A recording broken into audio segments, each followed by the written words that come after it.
Hi friends, welcome to book catcher. അപ്പോൾ നമ്മുടെ പുതിയ വീഡിയോയിലേക്ക് ഏവർക്കും സ്വാഗതം. അപ്പോൾ ഇന്നത്തെ വീഡിയോൻ്റെ ടോപ്പിക്ക് കണ്ടപ്പോൾ തന്നെ മനസ്സിലായിട്ടുണ്ടാവും. ഭാരതീയ യൂണിവേഴ്സിറ്റി എക്സാമിൻ്റെ റിസൾട്ട് വരാറായോ? തീർച്ചയായിട്ടും എല്ലാവരും ചോദിക്കുന്ന ഒരു ക്വസ്റ്റ്യൻ ആണ്. അപ്പോൾ കോമൺ ആയിട്ട് ചോദിക്കുന്ന കാരണം കൊണ്ടാണ് കേട്ടോ ഇങ്ങനൊരു വീഡിയോ ആയിട്ട് വന്നത്. എക്സാമിൻ്റെ റിസൾട്ട് മിക്കവാറും നെക്സ്റ്റ് വീക്കിലൂടെ വരാൻ സാധ്യതയുണ്ട്. വേറെ ഒന്നുമല്ല, കോൺവക്കേഷൻ നടക്കാൻ പോവാണല്ലോ യൂണിവേഴ്സിറ്റിയിൽ. അപ്പോൾ കോൺവക്കേഷന് മുൻപ് തന്നെ റിസൾട്ട് വരും, അങ്ങനെ ഒരു ന്യൂസ് മൊത്തത്തിലുണ്ട്. കൺഫേം അല്ല, കൺഫേം ആവാൻ ഈ പറഞ്ഞ പോലെ നമ്മൾ യൂണിവേഴ്സിറ്റി കോൺടാക്ട് ചെയ്യുമ്പോൾ അവർ പറയുന്നതാണ് കോൺവക്കേഷന് മുന്നേ തന്നെ മിക്കവാറും റിസൾട്ട് വരാൻ ചാൻസ് ഉണ്ടെന്ന്. അപ്പോൾ റിസൾട്ട് വരുമ്പോൾ എന്തായാലും നമ്മൾ നിങ്ങളെ അറിയിക്കുന്നതായിരിക്കും.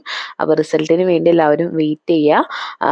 അപ്പോൾ കൂടുതൽ വിവരങ്ങൾക്കും അപ്ഡേറ്റ്സ് അറിയാൻ വേണ്ടി നമ്മുടെ ചാനൽ ഫോളോ ചെയ്യാത്തവരുണ്ടെങ്കിൽ ഫോളോ ചെയ്യുക. അപ്പോൾ ഇന്നത്തെ വീഡിയോ ഇത്രയേ ഉള്ളൂ.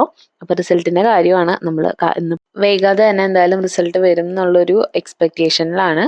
അപ്പോൾ കൂടുതൽ ഡീറ്റെയിൽസ് അറിയാൻ നേരത്തെ പറഞ്ഞ പോലെ നമ്മുടെ ചാനൽ സബ്സ്ക്രൈബ് ചെയ്യുക, ലൈക്ക് ചെയ്യുക, ഷെയർ ചെയ്യുക. താങ്ക്